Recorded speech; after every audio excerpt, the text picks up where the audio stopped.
भक्तों को जय श्री कल्कि भगवान की। गुरुवर लक्ष्मी नारायण जी की अमृत वाणी, उनके विचार, उनके भाव और उनके अर्थों का वर्णन और विवरण और व्याख्या दिलीप भैया के द्वारा कॉल पर हम सभी भक्तों के लिए किसी भी देश में हो। और आज का विषय है, गुरुवर लक्ष्मी नारायण जी ने 3 युद्ध के बारे में बताया था, जो कि 2 विश्व युद्ध हो चुके हैं और तीसरा विश्व युद्ध खड़ा है, जिसमें मतलब हम बारूद पर बैठे हुए हैं और उसमें कल्कि भगवान अपनी तलवार चलाएंगे। तो कुछ लोग समझ रहे होंगे कल्कि भगवान की तलवार तो छोटी है, उससे कैसे अंत होगा, लेकिन जो कल्कि भगवान की तलवार है वो परमाणु बम का काम करेगी।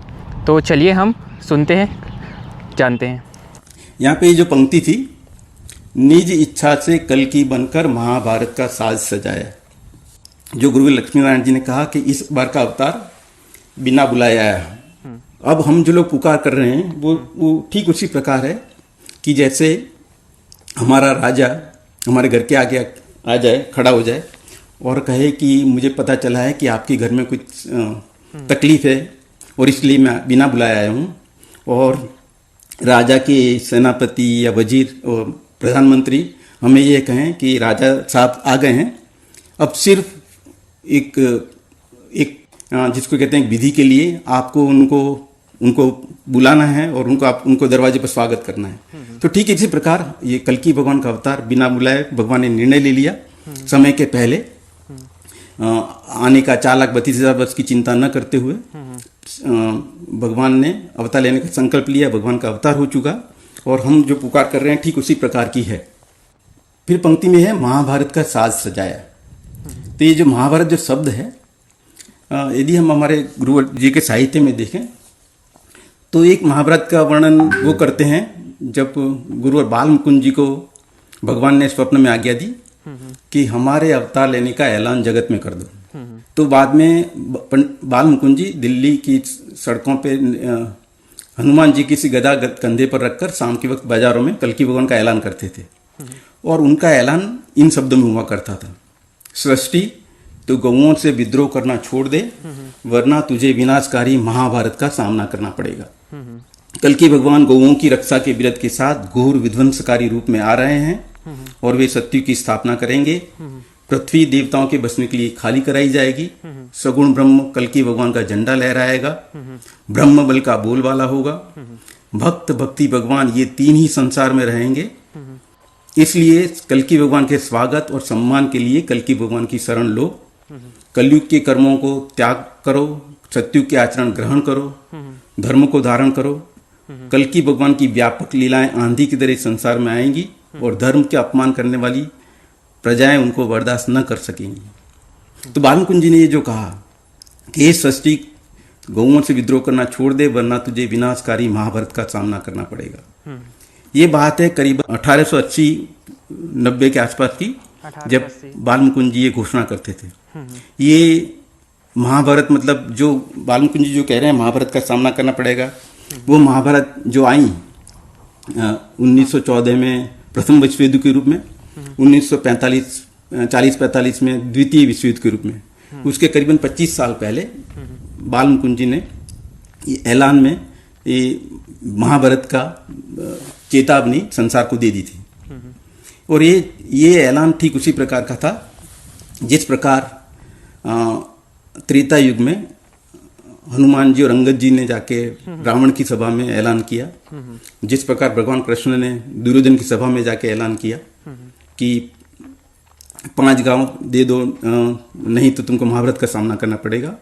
और ठीक इसी प्रकार जिसमें विवेकानंद जी ने अमेरिका और इंग्लैंड में जाकर ये घोषणा की कि हम हिंदू धर्म ये मानते हैं कि सभी संसार के सभी धर्म भगवान की ओर ले जाते हैं, हम सभी धर्मों का सम्मान करते हैं, परंतु आप लोगों को भी हिंदू धर्म का सम्मान करना होगा, वरना आपको भी महाभारत का सामना करना होगा। तो जिस प्रकार उन ऐलानों का कोई असर न हुआ और महाभारत हुई, जो कि गुरु लक्ष्मी नारायण जी ने इस प्रकार बताई उनके पत्र में, 2 महाभारत हो चुकी हैं, तीसरी आ रही है जो अटम बमों से लड़ी जाएगी, जिसकी कल्कि भगवान तैयारी कर रहे हैं, जिसको रोकने के लिए अंग्रेज के चेले, अंग्रेज के उत्तराधिकारी, अंग्रेज की मान्यताओं को, परंपराओं को भारतवर्ष में जारी रखने की इच्छा वाले भारतवर्ष के टिंडक भिंडक शास्त्री वगैरह नेता लोग एडी चोटी का जोर लगा रहे हैं और ये तीसरी महाभारत रुकेगी नहीं। ये कल की भगवान की दी हुई पूर्ण आहुति होगी या युद्ध यज्ञ की पूर्ण आहुति होगी। तो गुरु जी इसमें लिख रहे हैं कि जो दो महाभारत का इशारा उनका प्रथम और द्वितीय विश्व युद्ध से है। और फिर इस बात पर हम वापस आते हैं। उसके पहले गुरु लक्ष्मी नारायण जी ने जो महाभारत का एक दूसरा जो उल्लेख किया है वो उन्होंने एक पत्र में किया, जिन्होंने उन्होंने कहा कि भगवान ने हमारा हाथ पकड़ा है, हमारे मन को लगाया है अपने चरणों में, जो अपनी शक्ति से अरबों आदमियों का संहार करने वाला इतना बड़ा महाभारत रचेंगे और गौ मांस के खाने वालों का कत्लेआम करके इस प्राचीन हिंदू धर्म की स्थापना करेंगे जो इस समय कदम कदम पर ठुकराया जा रहा है। उनका अपने बीच में प्रकट होना है। सो जिन्होंने इतनी निभाई है वे आगे भी निभाएंगे। इसमें दो तीन बातें हैं। एक तो वो लिख कह रहे हैं अरबों आदमियों का संहार करने वाला इतना बड़ा महाभारत रचेंगे। वो करोड़ शब्द का प्रयोग नहीं कर रहे, उन्होंने प्रयोग किया है अरबों आदमियों का संहार। विश्व की अभी जनसंख्या है 8 अरब के करीबन। 800 करोड़। गुरु लक्ष्मी नारायण जी लिख रहे हैं अपनी शक्ति से अरबों आदमियों का संहार करने वाला इतना बड़ा महाभारत रचेगा। मतलब कहना ये चाह रहे हैं कि जो संहार होगा वो अरबों की तादाद में होगा। और फिर लिख रहे हैं उनका अपने बीच में प्रकट होना है, अर्थात ईश्वर हमारे से, कल की भगवान हमारे से बहुत ज्यादा दूर नहीं है, हमारे बीच में उनका प्रकट होना है। पर उन्होंने ये जो कहा दो महाभारत का, अब हम देखें कि जो गुरु लक्ष्मी नारायण जी महाभारत की तुलना कर रहे हैं वो पहले के महाभारत में क्या हुआ और अब किस प्रकार का महाभारत होगा और कैसे दो महाभारत हुए। तो पिछले महाभारत में हमने देखा कि अंत में अश्वत्थामा ब्रह्मास्त्र चलाते हैं, जिसके प्रयोग में अर्जुन को भी ब्रह्मास्त्र चलाना पड़ता है। मतलब पूरे महाभारत में सिर्फ दो ब्रह्मास्त्र का उल्लेख है, ठीक है, और उसमें भी जो विनाश हुआ हम जानते हैं उसके बारे में। अब आज हम देखते हैं कि उन दो ब्रह्मास्त्र की तुलना में आज विश्व में कितने परमाणु बम हैं। तो उसमें पहले हम देखते हैं कि द्वितीय विश्व युद्ध में जब परमाणु बम का प्रयोग हुआ, 2 परमाणु बम डाले गए अमेरिका द्वारा जापान में 1945 में। और उनका थोड़ा सा हम देखकर अंदाज लगाने की कोशिश करें कि अब आगे जो तीसरा विश्व युद्ध जो होगा या तीसरा महाभारत होगा जिसका गुरु लक्ष्मी नारायण जी उल्लेख कर रहे हैं वो किस प्रकार होगा। अच्छा, जो पहले 1945 में जब परमाणु बम डाला गया, जब ये फटा तो तापमान अचानक 10 लाख सेंटीग्रेड पहुंच गया। शहर के मध्य में एक क्षण के भीतर कंक्रीट की इमारतों को छोड़ के धरती के ऊपर मौजूद हर चीज गायब हो गई। विस्फोट का असर इतना तेज था कि 15 किलोमीटर दूर दूर तक पूरी सब इमारतों के कांच टूट गए और सब इमारतें पिघल गईं। अब यहाँ पर जो है 10 लाख सेंटीग्रेड जो तापमान हुआ 10 लाख सेंटीग्रेड।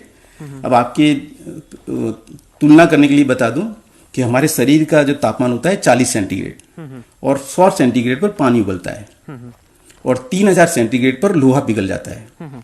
यहाँ पर जो उल्लेख है 10 लाख सेंटीग्रेड परमाणु बम जब डाला गया तो तापमान कुछ ही क्षणों में 10 लाख सेंटीग्रेड हो गया, जो कि सूर्य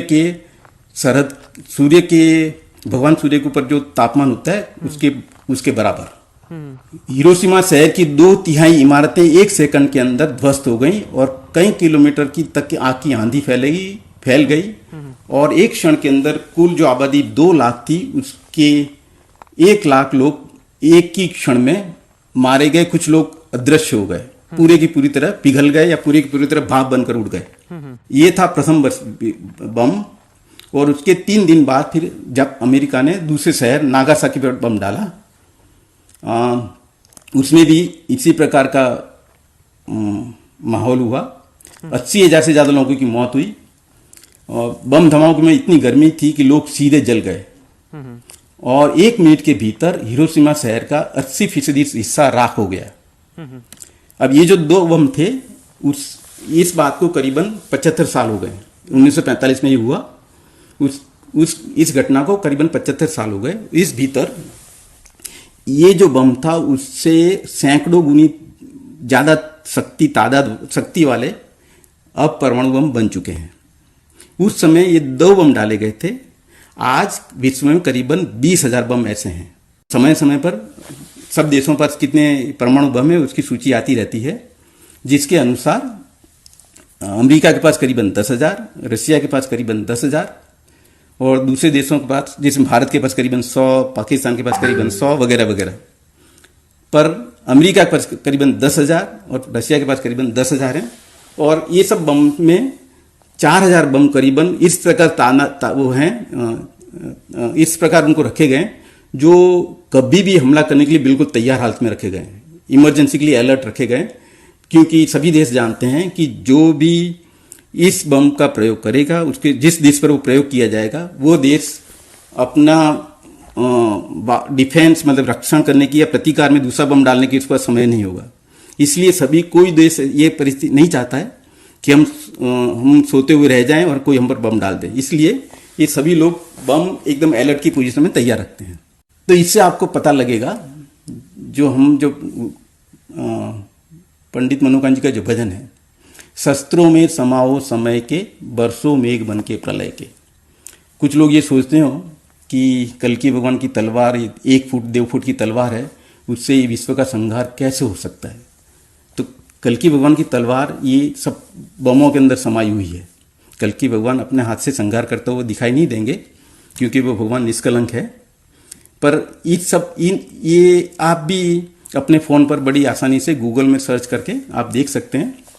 परमाणु बम 1945 जापान या हिरोशिमा नागासाकी, कोई भी शब्दों का प्रयोग करके आप ये पढ़ सकते हैं कि वो बम कैसे थे। और अभी उससे हजारों गुने ज़्यादा शक्ति वाले हजारों बम आज विश्व में सभी देशों पर मौजूद हैं।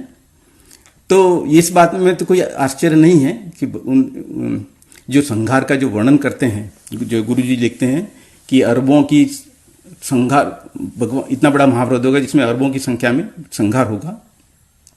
और हमारे भजनों में जो बात कही गई है, जैसे कि मनोकांत जी ने कहा है, नीचे उतर के सूरज लाखों गुना तपेगा और चांद की नज़र से शोले निकल पड़ेंगे। तो ये जो है नीचे उतर के सूरज, पहले पढ़ने से कभी कभी लगता था कि ये कैसे हो सकता है, नीचे उतर के सूरज लाखों गुना तपेगा। शायद ये कहीं ऐसा तो नहीं है ये कवि की सिर्फ अतिशयोक्ति है या सिर्फ कल्पना है। किंतु जब हम द्वितीय विश्व युद्ध का वर्णन पढ़ते हैं कि जिसमें तापमान 10 लाख सेंटीग्रेड हो गया 1 सेकंड के अंदर, जो सूर्य की तापमान के बराबर है, उससे पता लगता है। और अब उससे भी ज़्यादा शक्ति वाले हजारों बम जो मौजूद हैं, इससे मसाला तो इतना तैयार है कि न सिर्फ पृथ्वी, मतलब और भी कितने भी प्लेनेट का, ग्रहों का पर इस नाश किया जा सकता है। इतनी तादाद में अब बारूद तैयार है। इसीलिए जो गुरु जी कहते हैं बारूद के इस पर ढेर पर ये दुनिया बैठी है। और इसीलिए जो गुरु जी ने जो कहा, भोली भाली जनता या हिंद की मना विफाक, बदलो जमाना दिखे आँख की मिचोली में, दृष्टि हो मेहर की कल्कि भगवान की, उतर जाए भार उनकी ठट्ठा ठिठोली में। तो ये जो सब तैयार हैं चीज़, उससे ये सब बिल्कुल होना बिल्कुल संभव है। जैसा कि श्री गुरु लक्ष्मीनारायण जी लिखते हैं कि उतर जाए भार उनकी ठट्ठा ठिठोली में, और क्योंकि बदलो जमाना दिखे आँख की मिचोली में। और गुरु जी उन्होंने ये भी कहा है कि जो कल्कि करके मरेंगे वो कल्कि में जाएंगे, जो हाय करके मरेंगे वो हाय में जाएंगे। तो समय हो चुका है।